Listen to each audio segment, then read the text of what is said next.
Lembra que eu pedi para vocês prestarem atenção nos números lá da B3? Hoje, segunda-feira, mais um dia de queda nos preços e um mercado já trabalhando no primeiro vencimento abaixo dos 310 por arroba. A gente viu esse preço chegando ali pertinho dos 320, mas o que será que está acontecendo? Na hora que bateu ali numa resistência, o mercado voltou de novo. O que a gente tem que entender? Como é que é essa relação entre os suportes e resistências? Quem traz os detalhes para a gente é o Rafael Galo no quadro Demanda em Foco.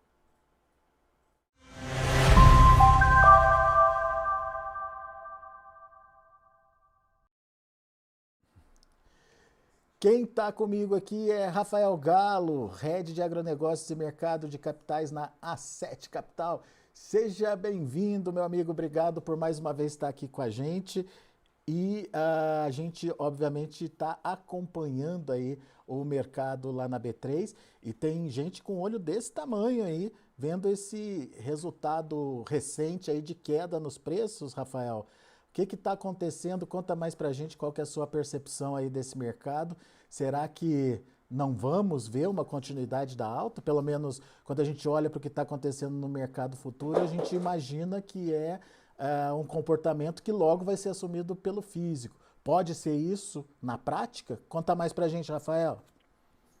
Fala, Alexander, boa tarde. Boa tarde a todos os telespectadores no Notícias Agrícolas.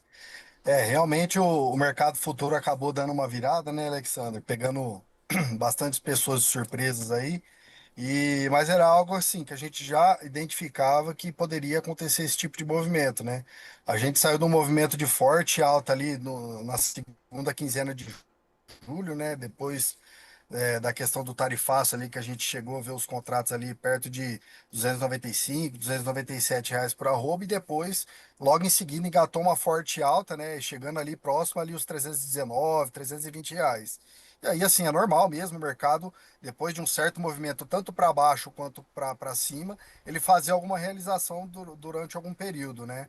E acabou calhando ali com até dentro do relatório que a gente comentou aí da Scott, né, sobre suportes e resistências, o mercado encontrou uma resistência muito forte ali na região dos 318, 319. Isso fez também entrar um pouco mais a força de venda dentro dos mercados aí, alguns players fazendo um movimento já de uma correção, né? A gente iniciou o mês com um descolamento muito grande entre o preço que estava no mercado físico e o preço que estava na tela para o contrato de agosto, e aos poucos isso vem se ajustando. Indiretamente acabou que o físico acabou puxando um pouco mais o contrato futuro para baixo, né? Hoje eles caminham ali muito próximo aí de uma relação de preço de um com o outro, né? E descolando perto daqueles R$ 10, R$ 12 até R$ 13 que chegou ali no começo do mês também. Bom, a gente teve, então, vamos contar o seguinte, Rafael. O Vamos lá. comportamento de alta começa pelo mercado futuro. A gente viu esse comportamento sendo seguido ao longo da primeira quinzena de agosto no mercado físico. E agora a gente vê um comportamento contrário na B3. Você está calmando aí os ânimos, dizendo que é normal, faz parte do jogo essa questão. Mas a gente vai ver, será o comportamento do físico seguir esse mercado na B3, essa queda nos preços? Ou o físico pode dar uma segurada aí, hein, Rafael? Hoje, olhando um pouco mais os preços que estão na tela, né? O agosto aqui, por exemplo, está sendo cotado bem próximo de R$ 310, né? E o físico a gente viu que na sexta-feira fechou bem perto disso também. Então, acho que a tendência maior agora, é lógico que a gente sabe que a gente entra numa segunda quinzena que sazonalmente já tem um consumo menor de carne, né, no mercado interno, por questões sazonais aí também. Mas a gente vê, por outro lado, a exportação ainda continua muito forte, tá, Alexander? Vem pagando os bons prêmios. Há pelo menos 4 ou 5 meses consecutivos a gente vem tendo melhora nos preços de exportação, e isso vem ajudando um pouco mais a margem também do frigorífico, né?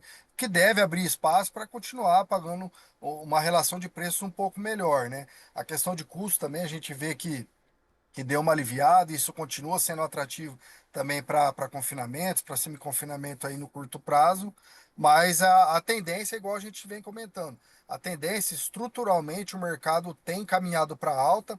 A gente saiu na semana passada aí o relatório de abate de fêmeas do Mato Grosso, que é uma referência que a gente usa aí para olhar o Brasil inteiro, e a gente viu ali pela terceiro mês consecutivo de queda, a gente já perdeu ali os 50%, julho fechou com 48,30% de abate de fêmea, escalas ainda curtas, dentro de um período que a gente já viu aí, já chegamos a ter escala de 10, 11, 13 dias úteis, e hoje o mercado rodando em próximo de 7 dias.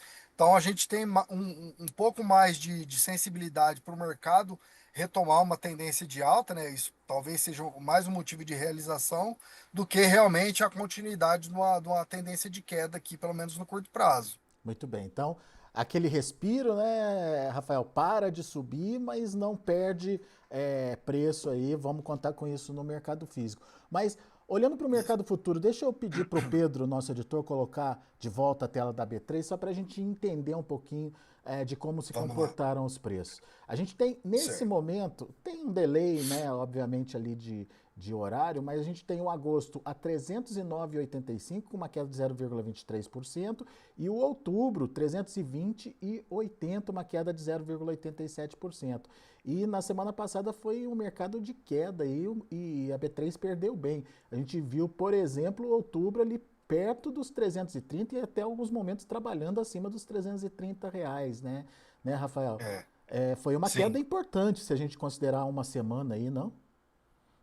Se a gente for olhar, abrindo hoje, né, considerando os preços que estão hoje na tela, a gente estaria seguindo para a terceira semana consecutiva de queda, tá, Alexandre? É, né? Mas também é algo muito de queda. Mas assim, tem algo bem importante que na última semana de julho, que foi uma semana de alta para a Bolsa, por mais que a gente tenha tido ali essas 3 semanas de quedas aí praticamente dentro de agosto, elas ainda não perderam toda a movimentação que teve de alta na última semana de julho, de tão expressiva que ela foi, né? Então, por mais que às vezes a gente fala às vezes sobe de escada e desce de elevador, né? Um termo muito comum aqui no mercado. A gente vê que essa queda ela está sendo um pouco mais comedida, com um pouco mais de ajustes, né? Ela não está sendo muito forte como foi também naquelas semanas quando saiu o anúncio do tarifaço, mas ela vem realizando uma parte da alta que foi muito forte em pouco tempo também.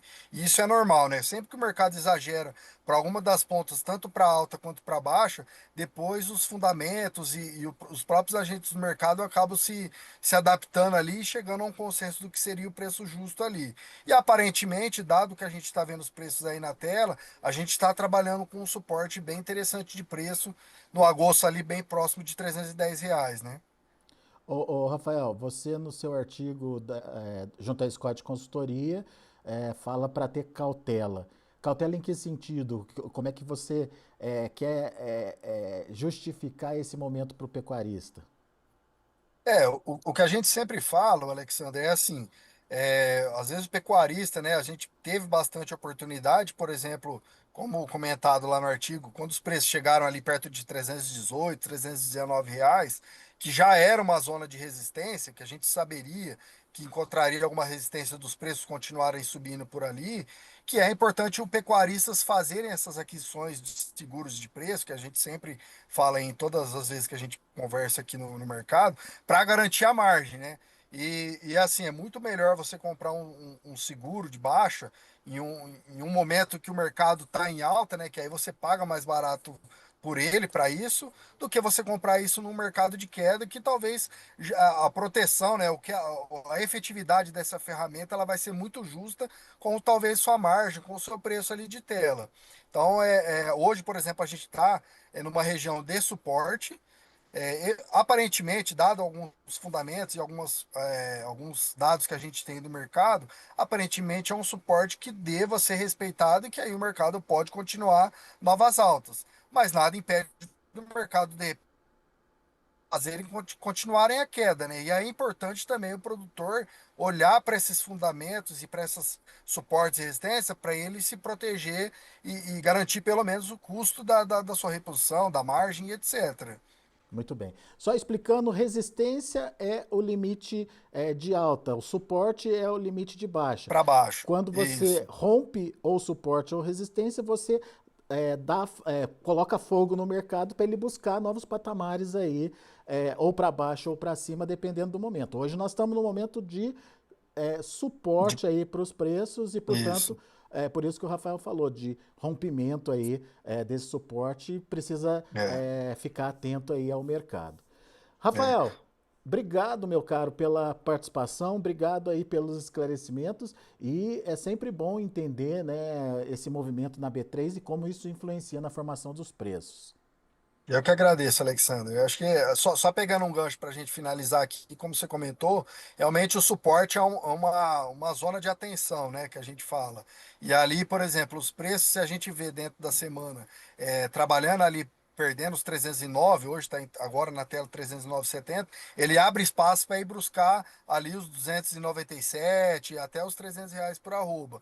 O que, querendo ou não, acaba tirando margem do produtor, né? É, Então é sempre bom ficar de atenção. Em alguns momentos também, como a gente falou de resistência lá em cima, às vezes a gente viu algumas resistências, como lá no passado, a 350, R$ 350 arroba, e às vezes o produtor não vende, não comercializa porque acha que o mercado vai mais. E aí, logo em seguida, já vem um movimento de forte queda e acaba deixando a estratégia, a comercialização, o fluxo de caixa projetado aí comprometido, né? Então, sempre tá de olho nessas duas legal. suporte e resistência para você comercializar melhor e garantir margem na sua operação. Muito bom. Rafael, obrigado, amigo. Até a próxima. Eu que agradeço.